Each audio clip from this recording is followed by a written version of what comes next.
Hello there, everybody, and welcome back to Circling Seattle Sports on Converge Media. I know that, well, Bel is here. Hello to wrong side. Bel is on my, if you're looking at me, it's what? Well, my left hand. What does it matter? I'm a little bit amped up. You know, I know that, for maybe weeks now, I've been like, oh, the week's been fine, right? We'll come in, we'll talk about the show. It's been fine. Just looking at the top of the news, I guess, the primary aspects of the things. The Seahawks have made the playoffs. I get it that I was wrong in the beginning of the season. We've made it through the course of the season. I was wrong about Geno Smith and Kenneth Walker. That's fine. We're supposed to be wrong. I'm happy that I'm wrong about those things. I don't want to jinx it yet, but Bel's prediction of a 10-win season still technically is alive with that. I would consider it because you put the 10 wins in the total, right? But the point is the Seahawks have made the playoffs and they hold the 5th overall pick in the NFL draft. That's the highest selection a team has held while being a playoff team in the last 20 years. So that's a big deal. The Kraken are streaking right now. The Ola Reign have brought back Nikki Stanton, a key piece. Not necessarily positive storm news. The Sounders have begun training camp. The SeaDragons got their schedule. Things are good in this city. And there was this stat that went out yesterday that it's the first time ever that the Seahawks and Mariners have made the playoffs, and they're both the same respective seasons. I want to dash that because there's more to it than just that. 5 of the 8, yes, 8, the Seahawks, Mariners, Storm, Sounders, Kraken, Reign, SeaDragons, and Seawolves. I can count. 5 of those 8 have made it. The Kraken still have a chance and are likely to do so considering their odds. And the Sounders, while not making the MLS playoffs for the first time in their existence in the league, did win CCL. So things are good in this city right now. And who better to cover it but us here at CirclingSeattleSport, especially on Converge Media. So I'm a little bit amped up. I'm excited. I'm good to go despite my lack of sleep. So, Bel, why don't we just jump into it? I'm all excited and amped up about it. But the road to this postseason berth for the Seahawks wasn't exactly smooth sailing. There were some bumps. There were some rides. It's like going over some of the potholes outside. Why don't we just get into it with this game against the Rams and somebody that, you know, when we began the season, I didn't think we'd be looking at with Baker Mayfield, that Rams team led by Baker Mayfield and without Aaron Donald too. Yeah, I mean, and just like you mentioned, led by Baker Mayfield, who came into Lumen Field and has to fight because he needs a job next season. So, of course, he was going to come out, put up a fight against our Seahawks. The game was kind of a lull. We did pull out the win, 19-16 in overtime. But for a while there, it felt like we should have gotten a lot further or more of a lead than they had. And it felt too close for comfort for a long time. Of course, we had a couple of key points and some of our key points here match, if not all of them, but that field goal that could have won it in regulation that just boinked off. And then, of course, sent it into overtime. So in overtime, you and I both kind of brought up the same points again as the key points, and that was K9 being K9, and that Quandre Diggs interception that really just kind of gave the ball back to the Seahawks and then helped cement the win, and of course then K9 with his performance. So yeah, I mean, of course you're hyped. Is there anything else that like you feel might have gone better or that we need to do better for this next game against San Francisco? Well, my voice might sound a little bit different. It might sound, maybe there's more baritone to it. I don't know. If I sound better, you can leave a comment. If you don't want to, you don't have to. But Seattle looked sloppy throughout this one. There were, in the second half, 4 of Seattle's, four, because, 3 in the second half and then 1 from the overtime period. 4 of those timeouts, were taken due to clock management issues. Geno Smith and the Seahawks could not get the ball off. As someone that was at the game, something that drives me crazy, and again, I've been told that I need to be more objective. Why, as a home team fan, as in this case a Seahawks fan, why are you chanting and cheering when the Seahawks have the ball on offense? That's like the whole point. It goes against the whole point of cheering when you're on defense, of the whole point of the 12th man, to get loud and to cause false starts. There were false starts by the Seahawks in the first half that shouldn't be happening in your own building. And because there were Seahawks chants and this and this and that, while the Seahawks had the ball on offense. If you're going to a Seahawks game and it's your first time or whatever, which it seemed like it was for a lot of people on Sunday's crowd, don't cheer when they're on offense. Please hold it till while they're on defense, because then when they're on defense in a third down in the fourth quarter and in overtime, I see way too many people sitting down or not saying anything. It's like, that's the whole point of why you're there. That's where home field advantage comes from. Nonetheless, sloppy play. I mean, a lot of the first play from scrimmage, because the Seahawks lost the coin toss and they got the ball to start the game, was an interception by Jalen Ramsey. And Geno Smith said that they got the look that they wanted. Ramsey just jumped the ball. There are times where you have to acknowledge that great players will make great plays. Give that one to Ramsey there.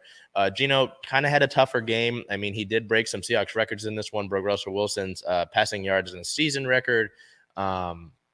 Among other things, earned a $1 million incentive due to the fact that the Seahawks made the playoffs this season. And I think in total, he's earned $3 million in incentives. So show me the money, Jerry Maguire. But I mean, the penalties in the first half, there was another delay of game, timeout taken because of delay of game in the first half as well. The two interceptions, that first one I mentioned, intercepted by Jalen Ramsey. The second, so Ramsey had two actually. The second one, Geno just overthrew DK. Just tough game, and we can talk about that with Geno in a little bit. But they got gashed by the run again. Cam Akers had a great game, and he's had a good end of the season, to be fair. That crowd, couldn't stop the run. That's where I see it. The 4 total timeouts that you had to burn. Geno Smith, those 2 picks. That crowd, which you won't have to worry about necessarily in San Francisco, even though San Francisco, like, legitimately, there was a time a few years ago in this rivalry where the 49ers put out a when to cheer post on social media, which is kind of ludicrous, but considering what happened on Sunday, I can't laugh as much. And stopping the run. If we want to get to it a little bit, and we'll do this on our game preview on Circling Seattle Sports' YouTube account this upcoming week, you got to stop the run against San Francisco. You got to make them one-dimensional to an extent and try to make and take advantage of Brock Purdy's mistakes.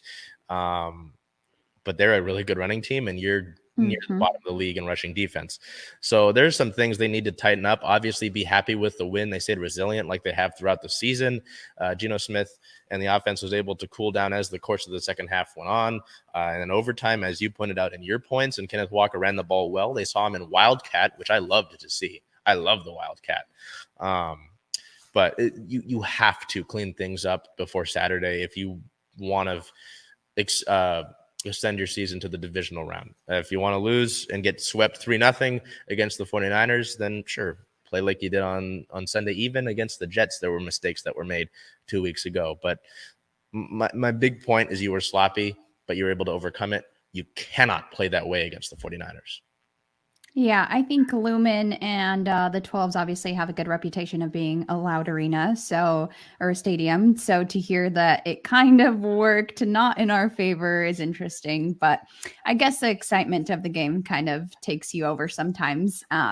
We'll move on to our offensive and defensive players of the game here. So we went with the same offensive player of the game, Kenneth Walker III. For me, it's pretty self-explanatory. He had 29 carries, 114 yards, 1 reception for 10 yards, and just came up big when they needed him. So you want to be able to go to your best player when there's a time crunch and you need to win a game.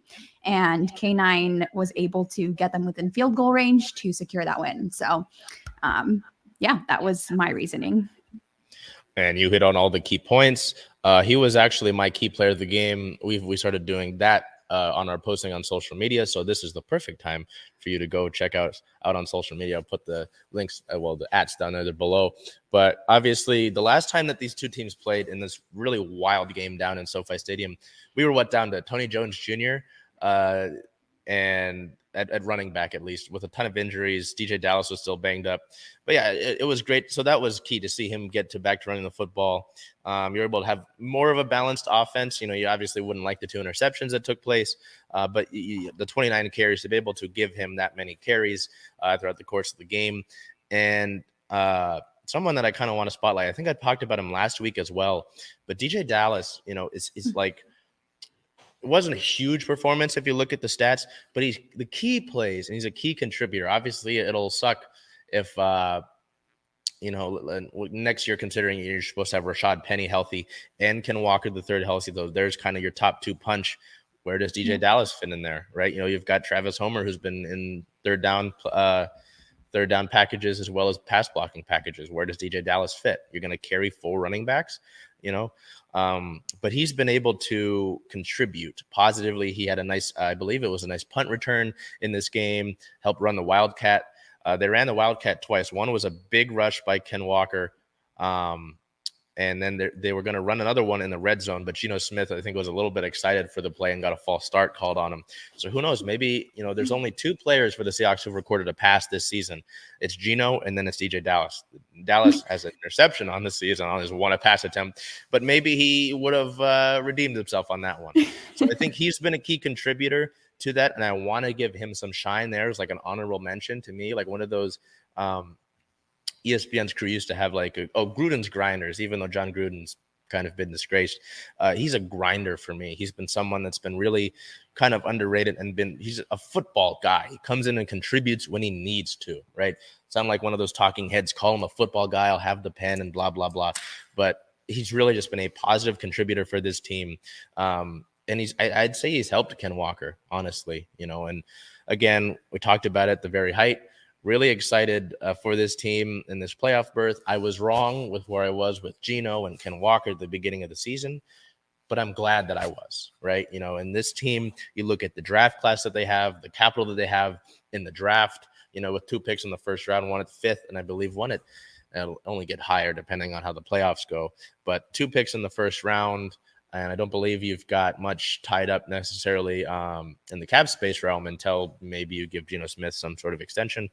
Things look good for the Seahawks as a whole going forward. So I'm glad to see that. But nonetheless, let's get to defense.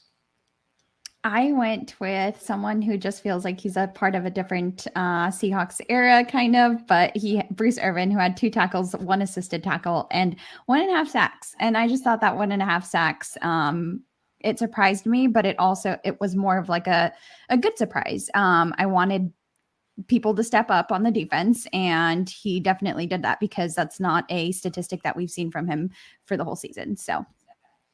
Yeah, and I think that's a key point that you mentioned there. I'm surprised it's only 1.5. I feel like they robbed Bruce a little bit there because on the broadcast, I watched the highlights after the game. They said he doubled his sack total because he had 4 in total. Mm-hmm. So I guess it would only be 3.5. But it's nice. I think you've had him the last 3 weeks. Yeah, I could be wrong. I want to say last week as well, but I might be wrong on that. It's important. We for a few years back till now, you've talked about pass rush on this team. We've had Darrell Taylor as a defensive player of the game here, and he's been able to sex things up. He leads the team with sacks at 9.5. It was interesting too with Bruce because he's been with the Seahawks now on 3 different stints, and he's told people that he's going to retire a few times before in his career, and he's here now in 2023, and his season continues. So I feel good about the contributions that Bruce has made. And this might be more of like a wholesome thing for me because, he coming out of college at Western Virginia, I believe it was Western Virginia. I believe he was a Mountaineer. It was kind of like, this guy's got a ton of red flags. Seattle's reaching with this pick. And I remember, one of the key moments in that rookie season for him was sacking Aaron Rodgers in the Hail Mary game. And he's just been someone that's been a veteran for this team throughout the stints that he's been with Seattle. And he's been a pass rusher. He has had his moments, he gets his offsides flags here and there. But you like to see that he's contributing on this team, helping guys out. Boye Mafe got a big play, your favorite player. I joke, right? And you got to know that he is a mentor to some of these guys on the front 7. So in that aspect, I want to give Bruce his flowers there, but his season's not over yet. So you hope to maybe get some Bruce sacks throughout the course of the playoffs here. I could see where you went with that just because of the magnitude of the play he made that you did mention. I went with Quandre Diggs here. Just an absolutely ludicrous, not the rapper, interception in overtime. As soon as I saw the ball in the air and as soon as I saw Van Jefferson open, I was like, I'm at another Seahawks game where they lost. This is a doomed game. This is terrible.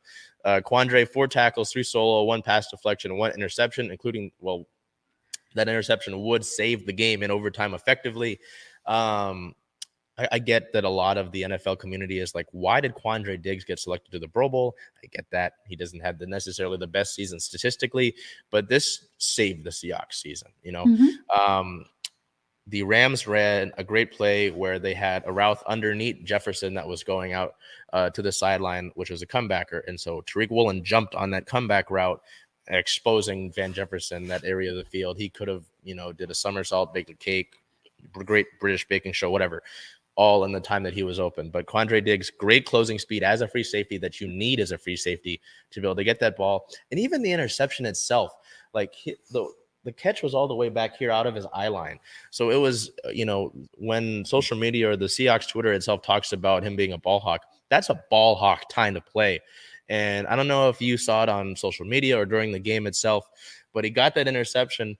And who's on the sideline right in front of him? He gets an interception and he points the ball at Bobby Wagner, which is hilarious. The momentum, I think, kind of carried him out of bounds. Some people thought he could have returned it for 20 yards. But I think when you're running like 20 yards to the left and you catch that ball, I think you're, unless you were able to, turn on a dime pretty well, kind of tough. But that's a big play.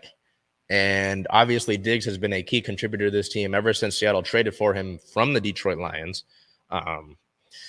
But huge play. The Seahawks defense played well the last 2 weeks to really get things back on track. I know they had some struggle. They still struggle against the run, which is something that had to fix.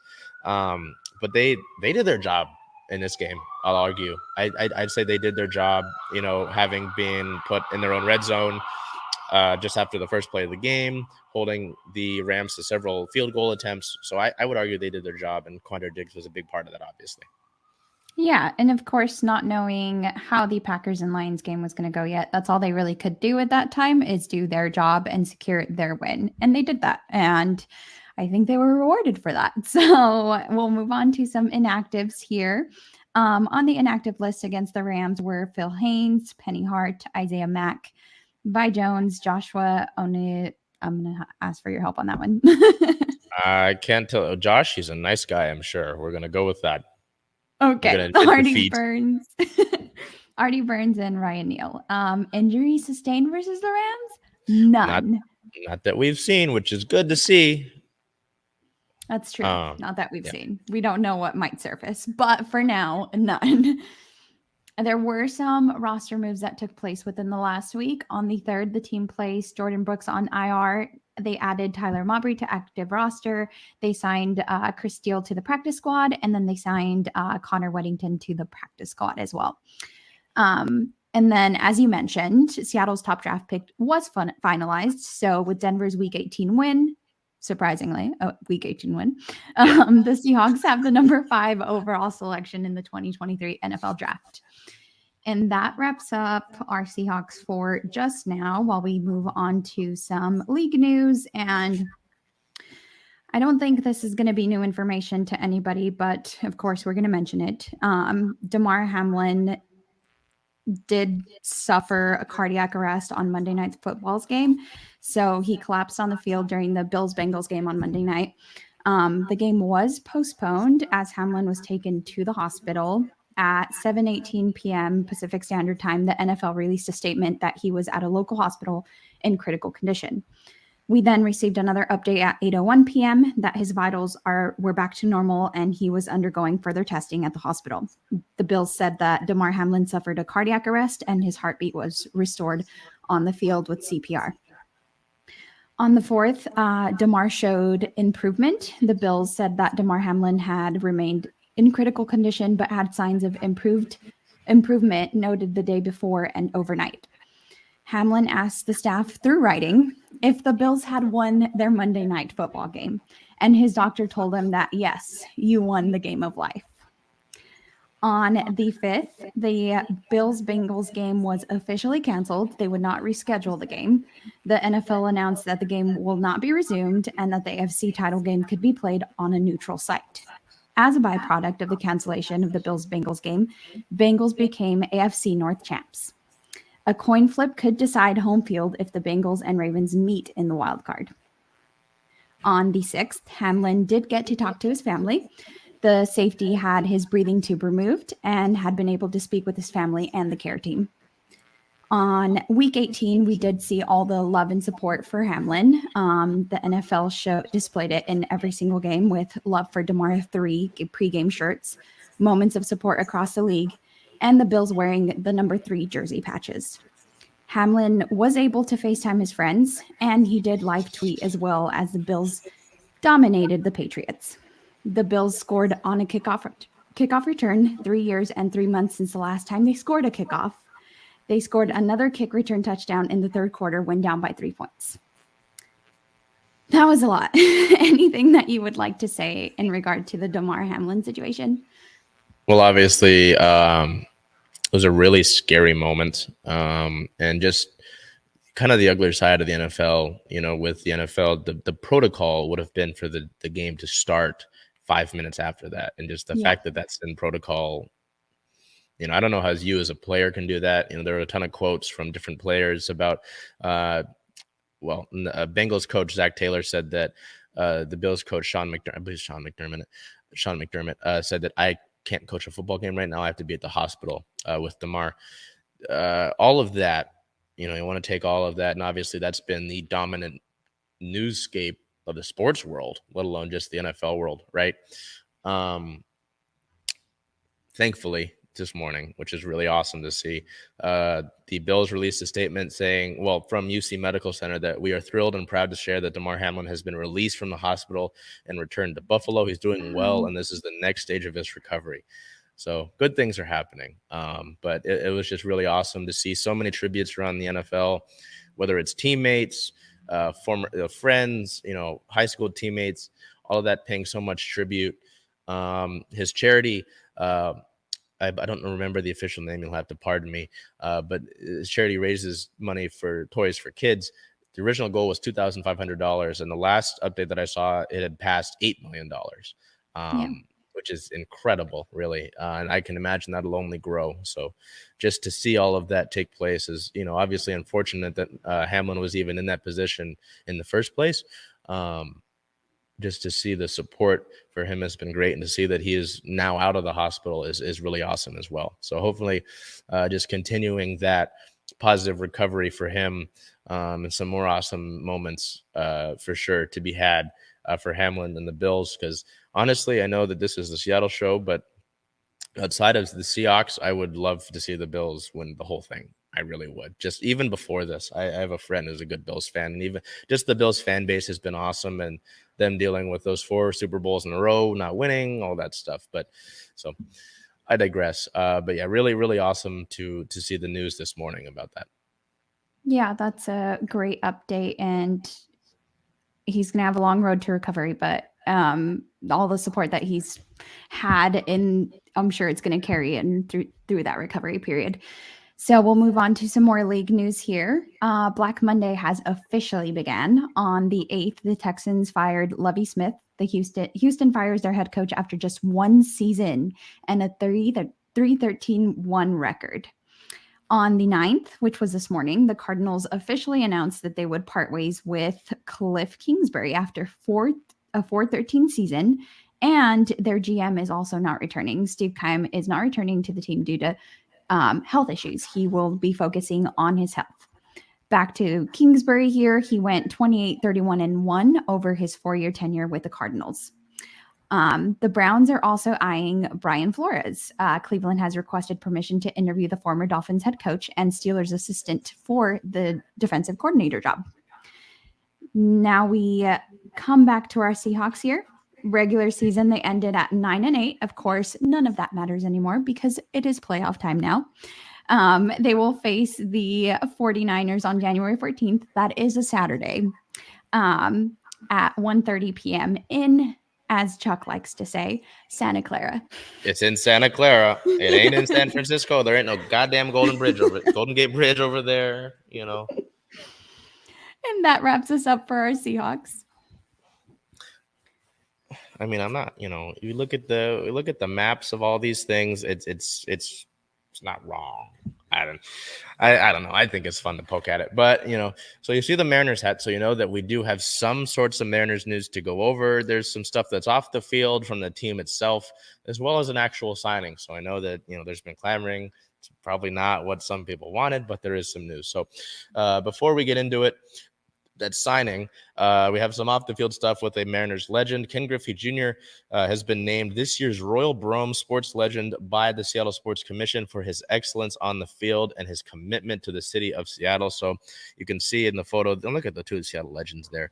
You got Griffey and Ichiro, but Griffey has been honored for his excellence on the field and commitment to the city of Seattle. As said by the Seattle Sports Commission, I believe that's at the giant dinner that they do every year for Seattle sports. That's cool to see. I'm just kind of surprised, honestly, that he hasn't won this thing before, just considering, I don't know how they run things. But there was that. And then the other piece of sort of cool off the field news is that Julio Rodriguez, we all know Julio, right? I've been joked about that. I mentioned that he's young. He's 22 now. He used to be 21. I used to mention that we were the same age all the time. He's older than me. So that's cool, I guess. He's in his hometown of Loma de Cabrera in the Dominican Republic. There was a big parade for him, and there was these big festivities to welcome him back for winning Rookie of the Year, the amazing season he's had. He's been there with his girlfriend, Jordan Haitama of our Ola Rain. Something cool he did over the past week, besides the other cool things that he does, he donated an entire ambulance that was also filled with toys to his hometown. So they got that ambulance, and he did not just the ambulance, but it was full of toys as well. So Julio giving back to his hometown, which is really cool to see. I don't know why my guy is wearing the neon pink Mariners hat they had on like that 90s night. If you like that fashion more than I do, I respect it. I don't know. We'll see. I like but the really 44 awesome on the side of that ambulance there. Oh yeah, you got the 44 and you say his name's on it as well. So oh God, that sounds bad. But what if you were picked up in the Julio Rodriguez ambulance? I mean, that'd be a little bit cool, right? I don't know. So we'll get to the actual moves that the Mariners have made. There was a sort of minor trade. The team traded right-handed pitcher Josef Fernandez for relief pitcher Justin Topa from the Milwaukee Brewers. So Seattle sends a prospect to the Brewers for a relief pitcher in return. He's got some good to him, and he's been not able to stay on the field. So it's another sort of relief pitcher for Pete Woodworth and the Mariners pitching staff to sort of turn into a project like they have with Paul Sewald, like they have with Casey Sadler. I don't know who Cody Sadler is. Topa is a 31-year-old. He made 7 appearances last season with Milwaukee, going 0 for 0 with his win-loss record and a 4.91 ERA. With 4 walks and 4 strikeouts. You can see obviously a limited sort of sample size there. He made 17 appearances with their AAA affiliate in Nashville, going 2-0 with a 4.34 ERA. He's got a good sinker, but a sort of mediocre slider. This is, again, another guy that's sort of supposed to be a project in the bullpen for Pete Woodworth and that staff to work with. I'm sure they see great things that they like from Topa that they'll work with, just like with a Trevor Gott that they acquired earlier in the season, but they make another trade with the Brewers after the Colton Wong deal. Hernandez, if you want to learn about the guy that the Mariners just lost, is a 22-year-old, went 9 for 5 with a 3.39 ERA with 54 walks and 143 Ks for Class A the Modesto Nuts in 2022. He was named the 2022 California League Pitcher of the Year and a California League postseason All-Star. So I'm sure that he's got a lot of positives to him, but the Mariners elected to trade him away for a guy that they want to see impact the team sort of now. So there's that news, as well as the fact that I know that a few weeks ago, you can see it down there on the header there, or I don't know if that's a header. I'm bad with the verbiage on these things. Banner? Yeah, thank you. But the Mariners had made an offer to AJ Pollock, and he was also, I believe, considering a deal from, I believe it was the Dodgers. It was official. The Mariners officially signed Pollock a few days ago to a 1-year, $7 million deal. He hits really well against left-handed pitchers. He's also got really good numbers all time against the Houston Astros. His stats in 2022 aren't exactly spectacular for the 10-year, 35-year-old veteran. 0.4 WAR, 120 hits total, 14 homers, a 245 batting average, and a 680 OPS. So it's a solid pickup as a veteran guy who can hit against lefties. something that Seattle needed from one of their outfielders. Jared Kelenic hasn't been able to hit lefties, is the point being, and I don't believe Sam Haggerty has as well. I could be wrong. Could be the opposite way around. But another veteran presence, another veteran part to this clubhouse that's, looking to obviously make the playoffs again in 2023 and just continue to build. But obviously, there's some more bats that need to be added to this. I think you're good with bullpen help. You might get another piece here and there. Your rotation's probably fine, but I'd still look for another bat. Who's going to fill out that DH role?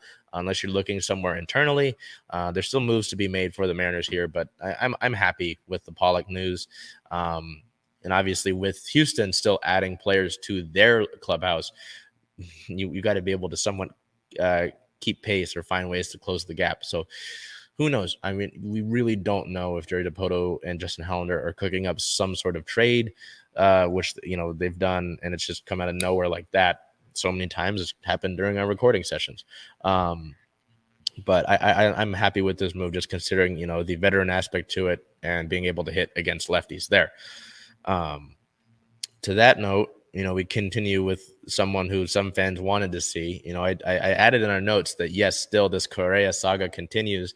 Some people, we ran a poll on Twitter to see if Mariners fans wanted to see him on a shorter deal, all things considered, and they voted no, about 70 to 30, which is kind of interesting. So Carlos Correa's saga continues. On the 3rd of January, Correa's deal will reportedly be different than what it originally was. The Mets contract is expected to be dramatically different if he does, in fact, sign with New York. On the 5th, his camp is talking to another team, so they're getting dirty here. At least one other team was in contact with the free agents camp as negotiations with the Mets have become sticky. The Twins have reportedly contracted his camp, and the Mets are frustrated with Correa, as reported on the 6th, as there's still a strong chance that a deal gets done. But New York is seriously questioning continuing talks. So interesting things going on for Carlos Correa, the former Twin and Astro, as he tries to navigate, the two failed physicals with the Giants and now the Mets. Who knows where he ends up ultimately? I'm sure some team will take the bait and cast their net out for him. But that's it for Mariners-related news and MLB as a whole. And we do have some more Storm stuff. It's not necessarily benefiting the team, but we also do have some important WNBA dates to note as well. So, Bel, why don't we get into that? Something that a former player did that we think another former player might get into at some point. Hopefully. We do have team notes here, so we'll dive right into that. On the 3rd, it was announced that our former Storm point guard, Brianne January, was hired by the Connecticut Sun as an assistant coach. January retired from playing this year after 14 seasons in the WNBA, 2 of which were with the Sun, and her final season with the Storm. So it's so good to see that she's found her way back to the WNBA after retiring as a player. Also on our team notes, former Storm executive Karen Bryant has been named Chief Administrative Officer and General Manager of the Los Angeles Sparks. With that announcement, all 12 GM jobs in the league are officially filled on the eve of 2023 free agency. The GM title is interesting given Bryant never held it with the Storm, though she did with the ABL's Seattle Reign. Aside from the brief period where Billy McKinney was the Storm's GM, the team's coaches always held personnel power. That dual role has recently become less common. And as you mentioned, if you don't have any notes there, I'll pause just in case. Yeah, you're good. We do have, just in terms of league notes, we do have some of the key WNBA dates that were published. On January 21st, free agent negotiations begin. On February 1st, free agent signings can begin. April 10th, the WNBA draft. April 30th, training camps begin. May 18th is the final roster cut down with a 2 p.m. deadline. July 15th is the All-Star game midseason. And August 7th is the trade deadline with a 5 p.m. time. Yeah, so some key stuff there. I mean, not too much to note with January and Bryant.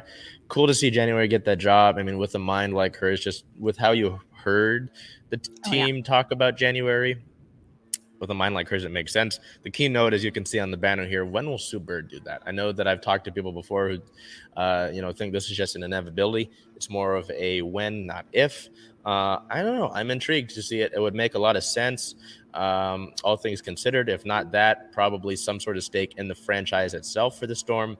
I just always know, and it's not any dig against Sue whatsoever, but it's like I know that there are players who a lot of the times might not gel well as a coach. They might be great minds on the court itself, but they, can't necessarily put all of that knowledge in their head into passing it along as a coaching role. So I'm not saying that's what's going to happen.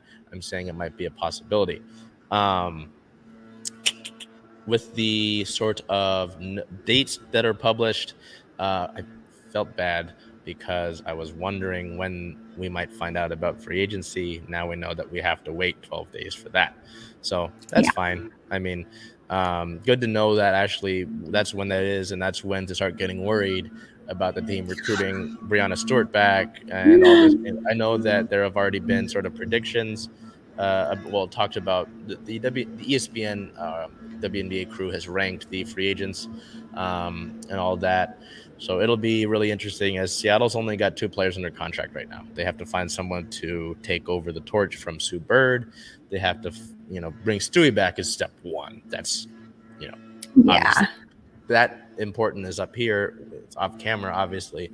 And then, other stuff is down about here. So there's that. And the draft is going to be important as well, because you talk about the draft and then you look at the final roster cut down. Are any of those rookies going to make it? Last year, none of them did.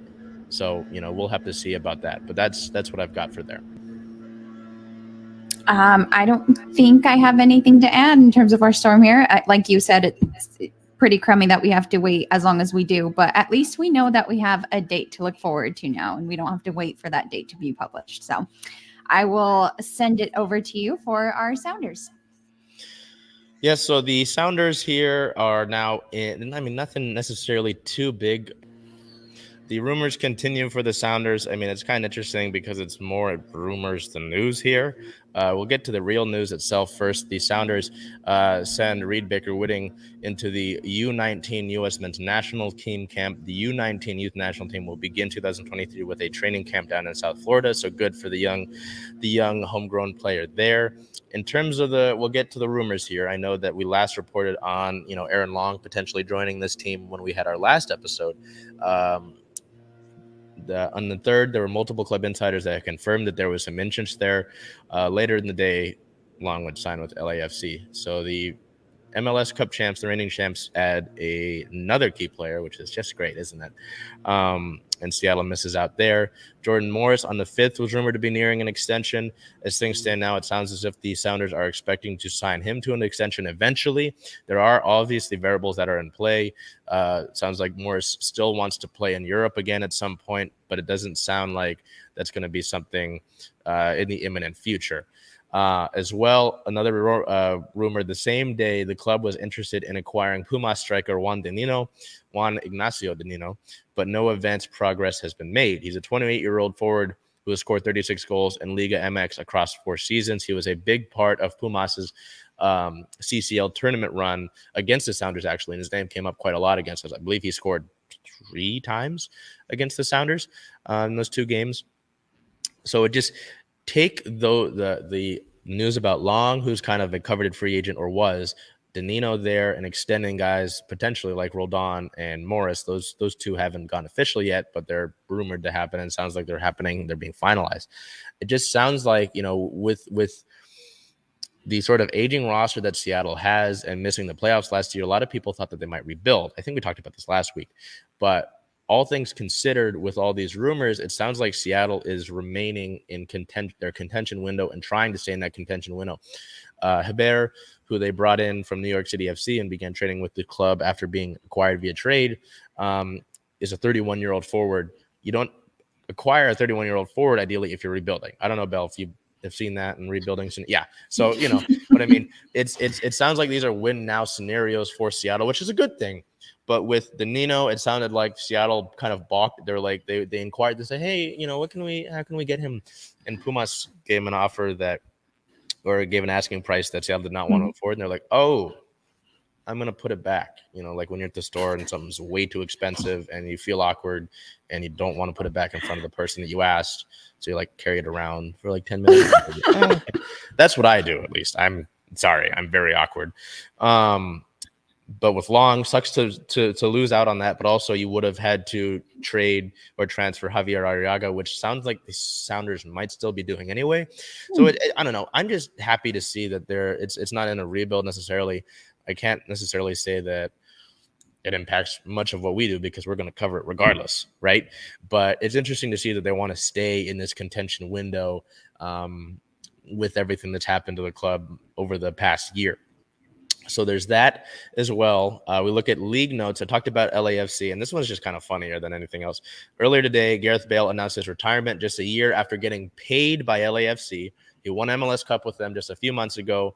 On July 12th, when he was acquired, he said, I don't plan. He basically said, this isn't just a quick stop for me. Things changed, I guess. Won MLS Cup, great career in the bigger leagues, and now he's done. So I guess good for him. Spent a year in LA, said I'm out of here. Thanks for the vacation year. He didn't even play that much with LAFC, so I don't. It's just kind of funny.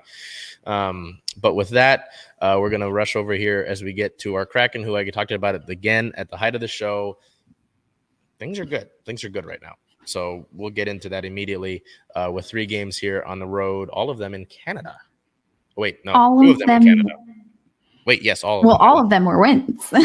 So January 3rd against the Edmonton Oilers, we won 5-2. Player of the game was forward Jaden Schwartz with 1 goal, 2 assists, 3 points, 3 shots on goal, and 3 hits.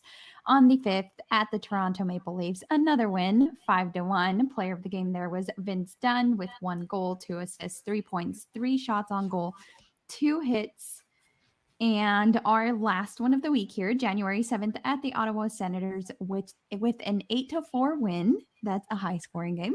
Our player of the game was Andre Burakovsky with 1 goal, 3 assists, 3 points, 4 shots on goal, and 3 hits. So are we going to have any of our lovely pictures with our circles highlighting the not-so-strong plays here? Not today. You saw the score for that Edmonton game and the Maple Leafs game. The D pairings have played a lot better than they have over the course of the last few weeks when we've had to have those nice pictures where Martin Jones was out sunbathing, laying down, all that. The Ottawa game was a little bit odd. That was a game where Seattle's expected goals were under 2. They scored 8. And Ottawa's expected goals were at 2, and they scored 4. So that one was a really odd game, but you're seeing Seattle continuously play the way we've seen them play when they play the full 60 minutes, when you give the conscious full effort, the selfless effort for the entirety of that time. They're going for game 5 tonight in a row. We'll see if that happens tonight against the Canadians. But you look at this road trip. This road trip was kind of seen as like Disasterville. It was a 7-game trip. You play some of the best teams in the league. You play Edmonton after getting blown out 7-2 against Edmonton at home in the last homestand. Toronto is one of the best teams in the league. They're a top 5 team in the league right now. Ottawa was seen as a trap game. Winning a trap game 8-4 is pretty good. But then you look at the rest of this road trip. You play Montreal. You lost to Montreal earlier in the month. Buffalo's got a lot of talent on it. Tage Thompson's one of the top scorers in the league, one of the best players in the league. Boston has the most. They were the first 30-win team in the NHL this year. They are steamrolling everybody. You got to do that. You got to go into Boston's house, and then you end the road trip in Chicago. And Chicago just beat your rivals, the Calgary Flames, who you did not beat the last time you played them at home. So it's not going to be easy, but to come out and win these first 3 games like you have is really impressive. And again, it just shows you, the selflessness of it.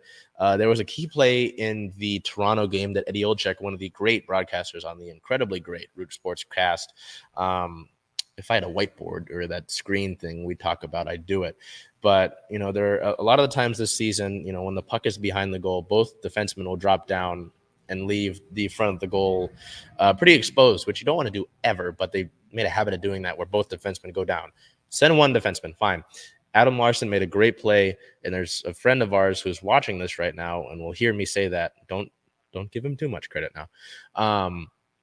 But he made a great play, and he saw that, and he acknowledged it, but he realized that if he had come down, he would leave that space open, and he made a conscious effort to stay there, keep his stick active to ward off any passes into that high danger area. So it's just I've talked about the potential of this team before, right? When they play that full 60, when they're focused defensively and they don't make the dumb mental mistakes, they don't take dumb penalties and put out their near league worst penalty kill out there again and again and again. And part of the reason that they're near a league worst penalty might be because they get put out so often.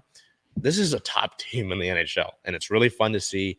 We've got some young talent on this team, which we'll get to with All-Star, but it's exciting. I don't know how much of it you've been able to follow with everything going on, but just seeing some of these scores, like 8 goals, they've scored 8 plus, like I want to say 3 times this season. They started off 2023 undefeated, so there's that. But it's really interesting to see what this team can do when they play their game, through the entirety or even the majority of the course of the game. Because in that Toronto game, they were down in the first period, and even that Edmonton, they were down 2-0 at one point, and they were able to stay resilient, get back in the fight, and lock things down. I don't know if you've had any thoughts on that as well.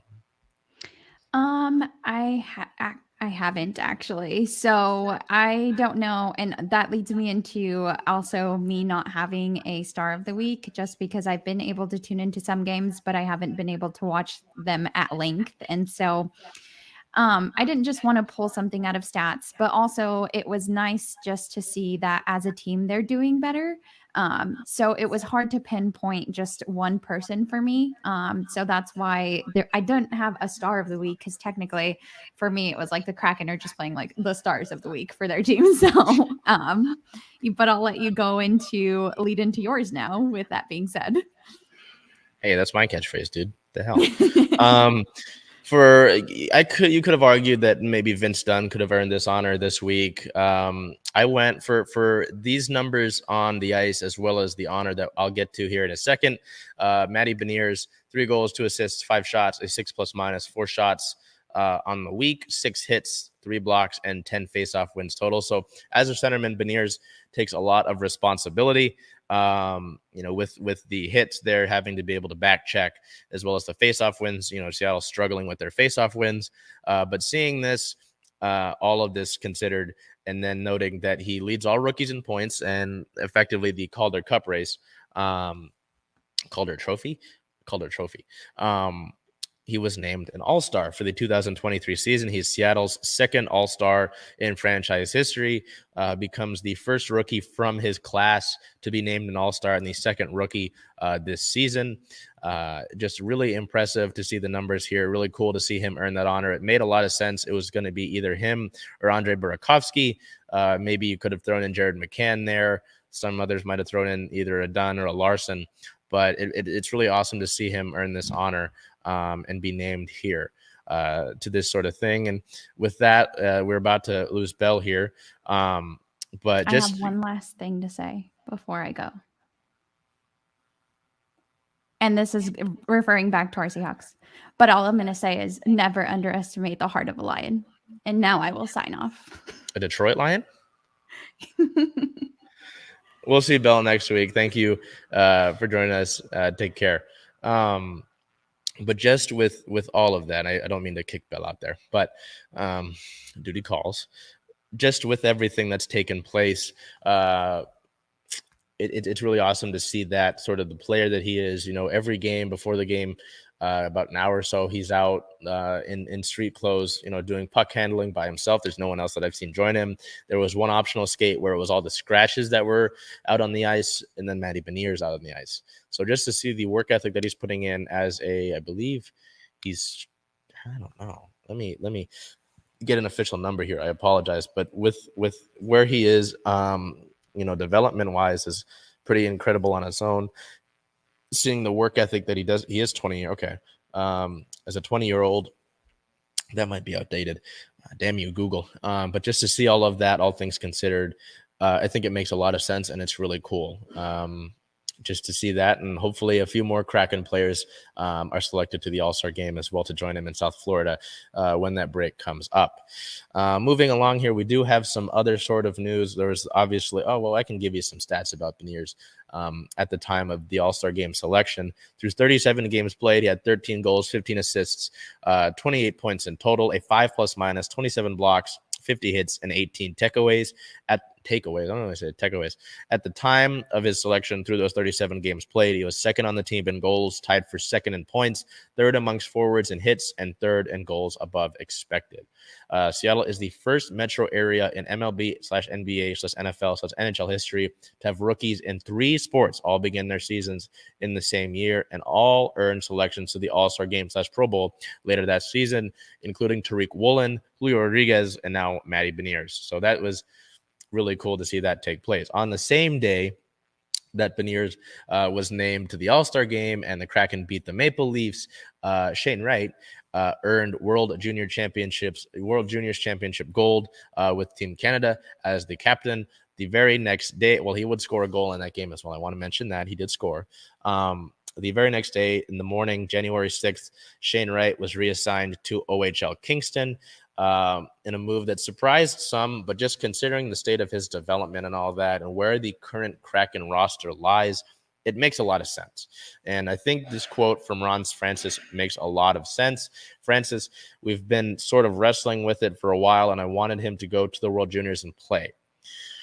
I thought we'd make the final decision when it was all said and done. We're looking where our team is. We're looking if we called him back to Seattle, does he get the amount of games he needs? Does he get the ice time that he needs? We forget that during the COVID pandemic a couple of years ago, he missed an entire season of hockey. So we just felt that in the best interest for him was to go back to junior, play a lot of minutes, play in all situations that would be best for his development. We're still really pleased with everything that he's done. He's got NHL games, he's got American Hockey League games, and he's got a gold medal at the World Junior Tournament. That's a heck of a path. And he makes a good amount of sense. So if you look at this current roster right now with Tolvanen slotting in, or as my friend Ray would say, Eel, you just look at that sort of roster and the fact that Ryan Donato and Morgan Geekie have been switching in on that fourth line. 2 players who you could argue are very deserving of their own time as well. With those two swatting in, where does Wright go?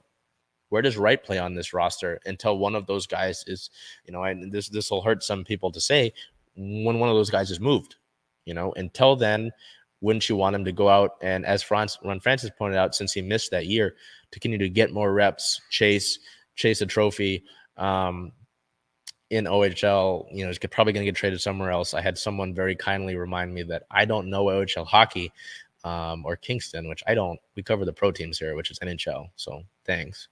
But all that considered, there's no spot for him right now unless you just want him to sit there as a scratch and not play. When you can have him go and play, this sounds like the best option. But it's funny that there were these comments and these arguments about it, and even these comments about him being a bust, because when he wasn't being played and he was a scratch for the Kraken, a lot of people wanted him just to be sent down anyway. So you can't be happy with some people. You just can't please everybody. But when it happened, when I woke up to it, when I groggily woke up and I looked at my phone and I said, it made a lot of sense. So it's totally fine. He's 18 years old. I believe he's 19 now. He's 19 years old. He'll be back with the Kraken next season. And because he didn't hit the threshold, he's still going to be in contention for the Calder next year. So I think he's going to be fine. With all that being said, we don't have any league notes for you, but we'll look at the upcoming games for Seattle, sitting at a 22-win, 12-loss, 4-overtime loss record, standing at third place in the Pacific Division at 48 points for the time being. Looking ahead, their next games are January 9th at the Montreal Canadiens at 4:30 p.m. Pacific time. That'll be 30 minutes after this episode goes live. January 10th at the Buffalo Sabres, a 4 p.m. start. So Seattle will go back-to-back there. It's already known that Martin Jones will start in goal for tonight's game against Montreal, but a back-to-back there for Seattle. I believe that's their first back-to-back of the season. January 12th at the Boston Bruins, a tough game, as we've mentioned, at 4 o'clock. January 14th at the Chicago Blackhawks, a 5 o'clock start there. So Seattle will finish out their 7-game road trip. It's not going to be easy whatsoever, but with the way that they're playing right now, you have to feel pretty good about things. So moving along there, I know that our rain news has been quiet for the past few weeks, But we do have some news here about a re-signing finally, and some U.S. women's national team call-ups. So 3 Marian players were called up for U.S. women's national team friendlies. 3 of those players being Alana Cook, Rose Lavelle, and Sofia Huerta. All of those players will be available for the U.S. women's national team in New Zealand when they play those February's friendlies later in the month. You'll notice that one player that's usually with this group for the women's national team for the U.S. Is not there. Megan Rapinoe was not called into camp due to her dealing with an injury. She's been seen with a walking boot, so I imagine it's some sort of foot injury, obviously. But that is for the reason for the omission there. The re-signing that I'm talking about was that on the 6th, the Reign re-signed midfielder Nikki Stanton, North Bend native. So if you're from North Bend, please feel free to stand up and all that, through the 2023 season. Stanton quoted, "I'm grateful to be back for another season in the Pacific Northwest. It makes me so happy to be able to play with this incredible team culture and in front of my family and friends. The entire team heard how loud Lumen can get, and we're ready to keep that energy going into 2023. See you all at Lumen." In her first season with the club, Stanton appeared in 13 regular season games, 3 starts, and came on as a substitute during the semifinal match. The 32-year-old registered 107 successful passes, 34 duels won, and 10 interceptions in a total of 400 flat minutes played throughout that course of the regular season. Additionally, Stanton was tied for 8th on the team in tackles won at 16. So I know that this isn't maybe the re-signing that some people are looking for or hoping for. There's some news, interestingly enough, going around the NWSL. Dabinia just signed with the KC Current, who are just in the NWSL final, and they have a stacked roster. They made that final without a good amount of their great players, and they're going to get better. There's been some moves around the NWSL, and the Reign bring back a talented midfielder in Stanton, a veteran presence, someone that adds to that already stacked midfield, and they're able to re-secure her. Now, people are wondering when we might see a Megan Rapinoe get brought back, when we see Lou Barnes brought back. I have no idea. This is something that, Rapinoe in the post-game press conference after the semifinal said that she doesn't exactly plan on going anywhere, basically, and it wouldn't necessarily make sense for her to go anywhere. Barnes, on the other hand, I could see where there would be a reason to go somewhere else, considering the 2 expansion teams down in California. Barnes is from California, went to college there as well. So, but just what I can gather as someone who covers the team and what I've been able to look at here and there, it sounds like both of those players will be back with the club. What the delay is about, I couldn't honestly tell you, but I would say better than not, chances are that those 2, Rapinoe and Barnes, are back with this team. The other moves that this Reign club make will be interesting, though, considering you've got a lot of players that are good to great, but I had this discussion with another analyst friend of mine. How do you take this team over the hump, considering you, throughout the course of your existence as a club, you've made it to the final before, but you've found yourself stuck at the semifinal through several seasons? What pushes you over the hump? Who are you going to add that's going to be able to push you over the hump? Will the Reign do that this offseason, or they're just going to be content with bringing a lot of their same group back and count on, jumps and leaps from players like Heidema, like Bethany Balser still, Olivia van der Yacht, all that? Do you hope for jumps there, or are you going to add someone else to come into the mix?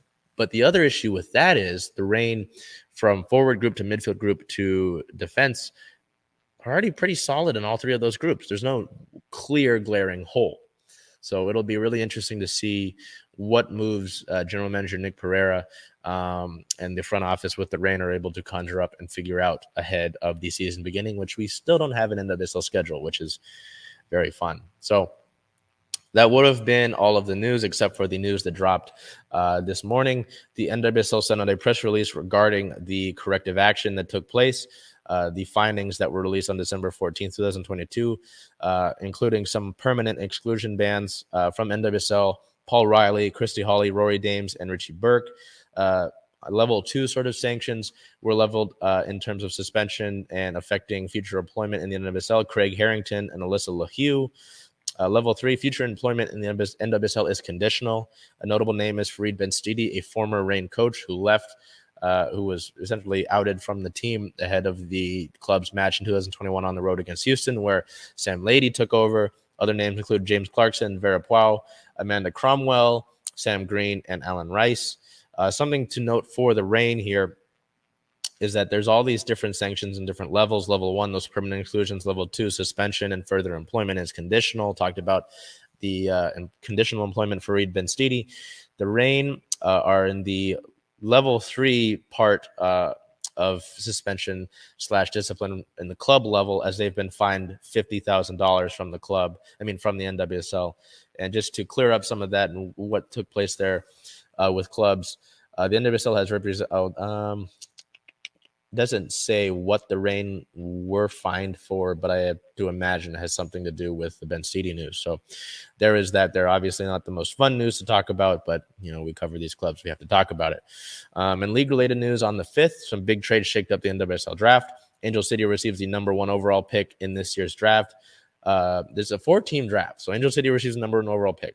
Portland receives the number 5 overall pick in this year's draft, the second highest second-round pick in the next year draft, as well as $200,000 in allocation money. The New York / New Jersey Gotham club receives Yasmin Ryan from Portland and $250,000 in allocation money. The Orlando Pride, in all of this, the 4th and final team, receive $350,000 in allocation money and the 2024 natural 4th-round pick. So a mouthful there. The NWSL draft is on the 12th of January, this Thursday at 3 p.m. Also on the 6th, Sophia Smith continues to make history in her young career, a young, impressive career. The 22-year-old U.S. Women's National Team star and last year's NWSL MVP became the second youngest player to earn the Female Player of the Year honors since Miham did so back in 1994. She won the award in a landslide, earning more than 50% of the votes, and she plays on Portland. So we had to deal with that a good amount of the season, which is unfortunate, but impressive to see such a young career continue to develop. We now move over to our Seattle Seawolves, who made another signing. Another player is returning to Seattle. Taylor Crumry, a lock, was signed to the 2023 season. He's sitting at 6'6", 245 pounds, and 30 years old. After playing with the NOLA Gold last season, as you can see in his headshot there, Crumry is back with the Seawolves squad for the 2023 season.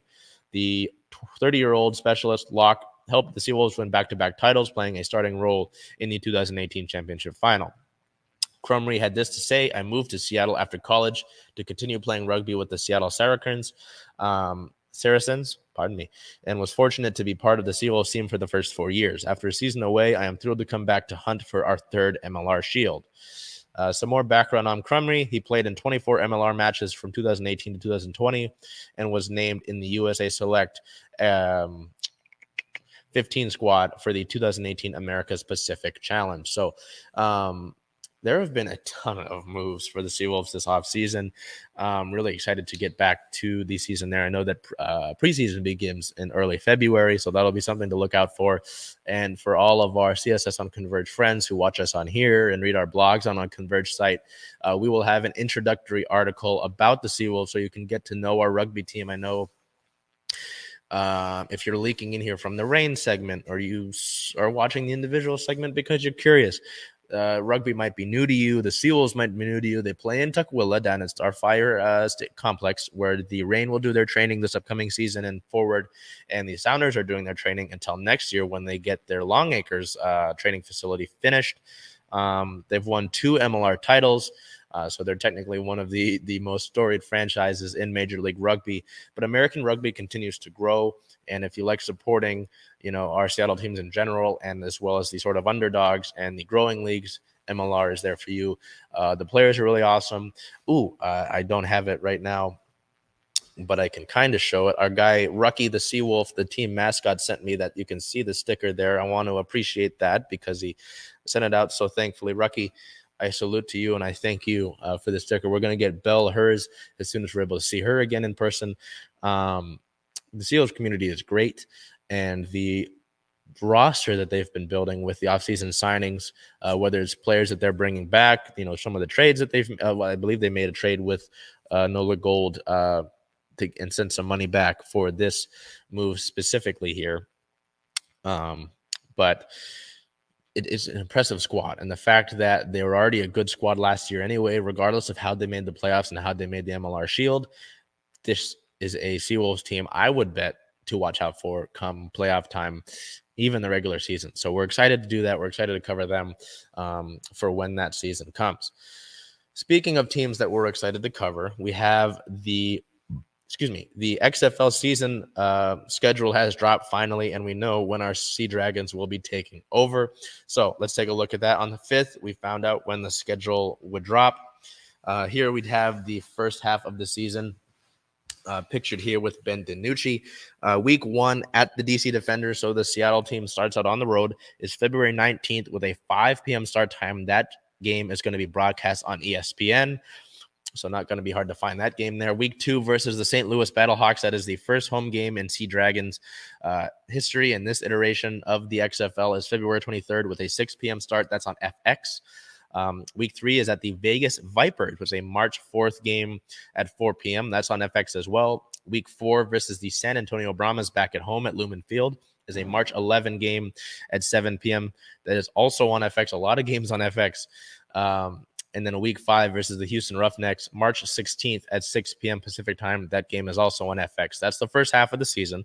Second half here is we've got Josh Gordon pictured there in his Chiefs attire. Week 6 at the Orlando Guardians is a March 25th game with a 10:30 a.m. start. That's on ESPN. Week 7 at the Arlington Renegades is a March 31st game at 4 o'clock, which is an FX game as well.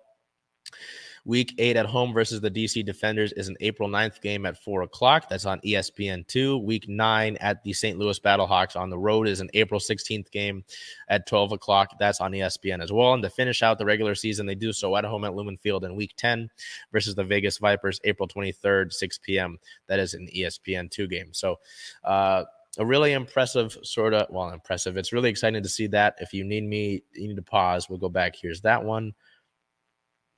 And here's that one. I'm just excited to see this. I can't give you too much insight on what that season will look like, but just it's cool to have Vegas involved, and San Antonio, St. Louis, and DC are back, obviously, same as Houston. It'll be really interesting to see over the course of the next few weeks. Training camp actually began today. So training camp for the SeaDragons began today. A bunch of the players are down, I believe, in San Antonio or somewhere in Texas, I believe. With training camp, they're getting their gear. They were getting size for it yesterday. Training camp begins today. So Jim Haslett, the head coach, June Jones, the offensive coordinator, they've got a lot of things to work on. But Seattle is viewed by some people as an early favorite to be one of the better teams in the league, with veteran guys from the NFL like DiNucci and like Josh Gordon. It's hard to argue against that. There's also something that kind of came in really recently. The XFL announced that they announced some. There we go. They announced some assignment players added to the training camp rosters. I'll get to that here for you for the SeaDragons. Offensive tackle Jared Aiken out of Winston-Salem State. Joe Beckett, an inside linebacker out of Wofford. Adam Kuhn, offensive tackle out of Michigan. Imani Donadell, wide receiver out of Northwest Missouri State. Ladarius Galloway, a running back out of Tennessee Martin. Zafir Kelly, a DC, I don't know what DC stands for, out of South Carolina State. Kelvin McKnight, a wide receiver out of Samford. Howard Steffens, a defensive tackle out of Shorter. Larry Tharp, a defensive tackle out of Arizona. And Jamar Washington, a wide receiver out of Southern. So some interesting college name there. I have never heard of the college that's Shorter. That's very fun there. But that's your news for our SeaDragons for the final for this week. We'll now wrap up with our Seattle Stars of the Week. And it was a unanimous for Bel and I. We both picked the Seattle Seahawks, just considering how things went for them. You look at the way that things went with their improbable sort of playoffs this season, the fact that they were able to make it with the Lions helping them out. So we can all thank the Detroit Lions for that, helping Seattle get into the playoffs. Just this ride as a whole with Ken Walker. I believe Ken Walker reached 1,000 yards on the year. Tyler Lockett, DK Metcalf hitting 1,000 yards receiving on the year. Geno Smith having the year that he's had, and the story that he's had, from the Jets to the Chargers and the Giants, and now here as a starter. It's all really incredible to see the way that this has taken place. We should be proud of our Seahawks for the way that they've fought through this, and they're playing with house money now. They go into the Santa Clara as underdogs, as teams that necessarily shouldn't be there. But I know it's hard to beat a team 2 times in a row in a year, let alone 3 times. So I'd give them a fighting chance against the 49ers. That's on Saturday. We got to get out of here. So until we see next week, it's going to be an odd sort of day as the Kraken are playing at 1 o'clock next week.